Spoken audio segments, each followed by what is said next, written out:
Et j'ai créé Artessence en 2011. J'ai une formation d'infirmière, psy, donc je me suis intéressée à la systémie, je me suis aussi intéressée à tout ce qui va être régulation de stress, gestion de stress post-traumatique, et entre autres je suis formée avec l'IMO, l'intégration par les mouvements oculaires, avec Dany Beaulieu au Canada. En même temps, je suis art-thérapeute depuis 89, donc tout ce qui va être outils de médiation déjà m'intéresse. Et puis très tôt, j'ai été avec des gens qui étaient avec des problématiques autistiques, donc à l'époque on n'appelait pas ça comme ça, on disait oligophrène. Et dans ce service, on leur proposait pas grand-chose à part des soins de nursing. Bon, c'est des années qui m'ont vraiment beaucoup marquée. À la suite de ça, j'ai travaillé en pédopsie, avec aussi beaucoup il y avait autant d'enfants autistes, des enfants avec des TED, à l'époque on disait autistes, ou des dysharmonies évolutives. J'ai travaillé avec des ados aussi, toujours avec aussi quelques autistes, quelques personnes avec TSA, et puis toute forme de public d'adolescents en difficulté. Comme j'étais dans Lyon, il y avait aussi Émile Louis Fourniret et les autres, et donc je me suis aussi intéressée à ceux qui avaient des stress post-traumatiques liés à des abus. Voilà, donc des publics qui m'ont amené derrière à aller rechercher des outils en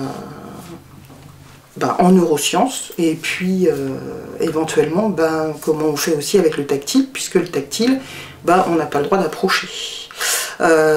Soit parce que les gens veulent pas, alors en plus il y a un vrai tabou autour du tactile, autour du toucher. Moi quand je suis rentrée, quand j'ai commencé ma fonction d'infirmière, on m'a dit oh là là, 1 mètre de distance réglementaire. Le toucher c'était quand même pas la priorité, ça ne l'est toujours pas. Mais petit à petit ça prend un peu de place. Puis bon, j'ai quitté la fonction publique hospitalière.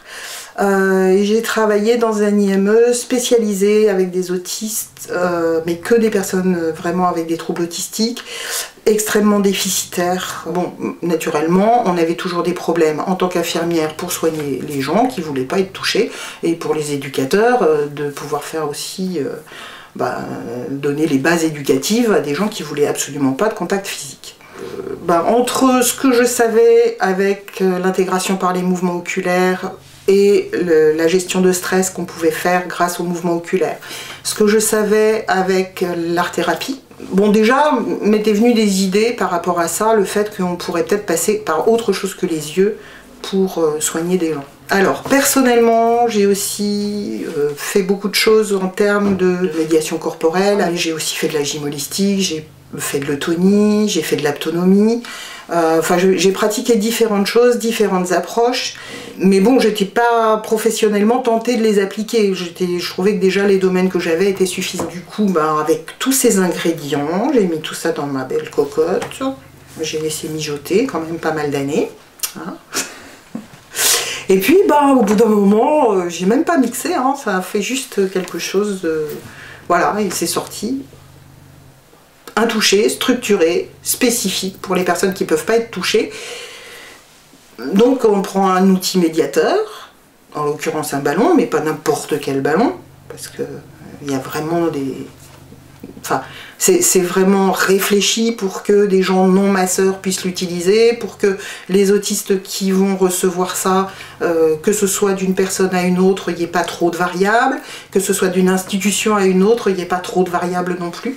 En étant dans les institutions, on se rend compte aussi que les institutions n'ont pas d'argent, donc il faut trouver des protocoles ou des systèmes qui vont être le plus économiques possible pour pouvoir le faire. Après, économique au niveau personnel, au niveau temps et au niveau matériaux aussi.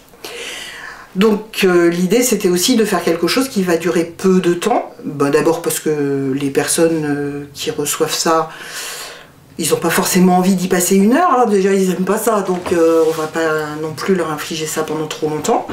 Et l'idée c'est que petit à petit ils apprivoisent quelque chose qui va leur faire de plus en plus plaisir, et le jour où on peut dépasser les 12 ou 15 minutes que peut durer cette prestation, ça veut dire qu'on peut passer vraiment à d'autres types de massages et d'autres approches.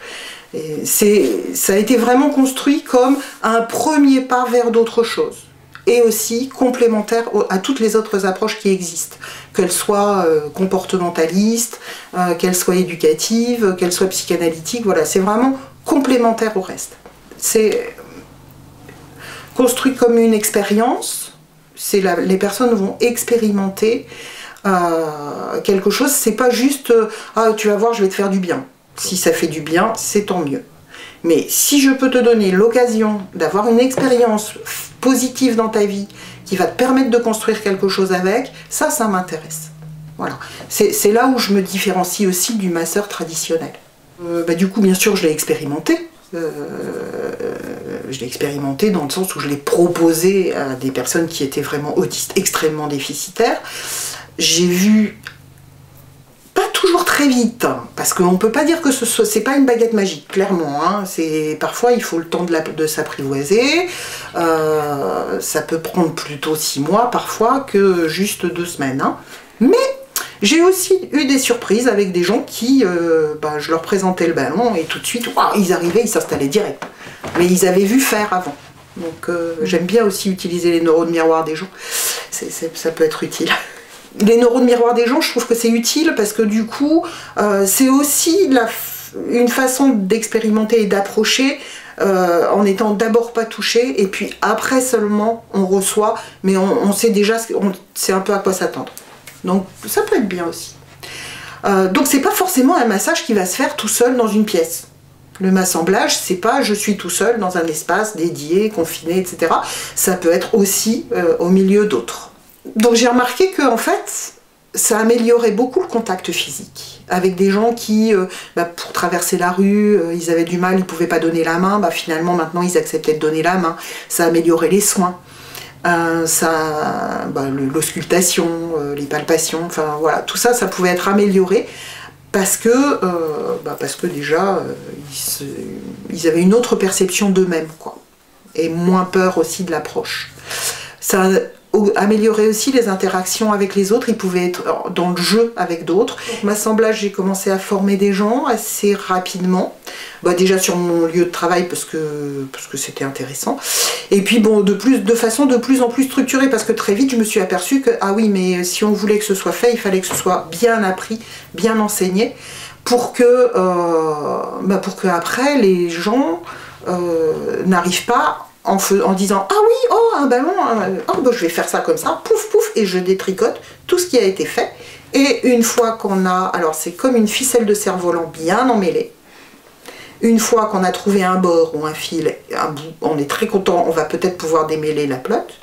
Mais si quelqu'un arrive avec des gros ciseaux et coupe le truc, et voilà, on n'a plus de bout et on pourra peut-être jamais le retrouver et jamais rien détricoter.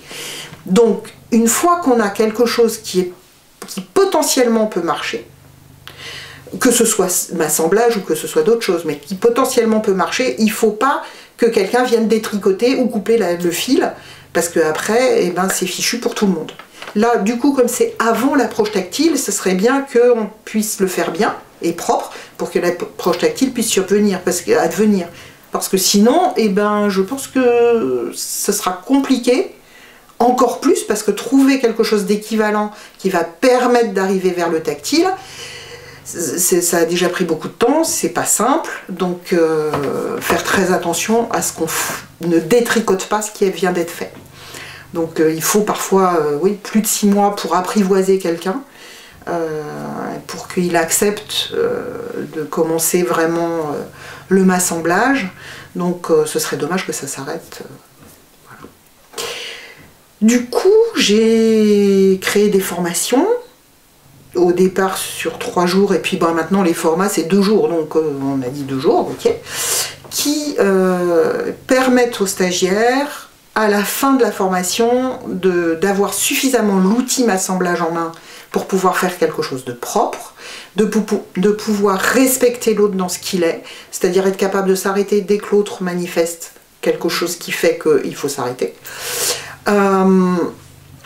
D'être suffisamment structuré pour que ce soit vraiment bien compris par tout le monde. Et à la fois, il y a avec des outils de communication, parce que les personnes qui ont des autismes, ils ont des difficultés avec la communication, donc j'ai créé les outils de communication qui vont avec, aussi bien au niveau des pictos qu'au niveau des objets.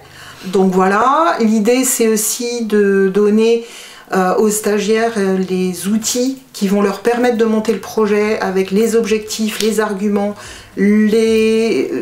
dans quel ordre faire les choses aussi, hein, parce que si on commence par aller voir la personne en disant je vais faire ça, mais que derrière l'institution n'est pas favorable à ça, ou les familles pas favorables, ou les collègues pas favorables, bah ça se mettra pas en place, ou en tout cas de façon désordonnée. Et là, moi pour l'instant, je parle bien de m'assemblage en institution. Après, il y a moyen aussi de le faire, bien entendu. Moi, je le fais aussi à des particuliers qui n'ont absolument pas de troubles d'aucune sorte, mais qui me disent oh, on a l'impression que vous m'avez fait rentrer le soleil.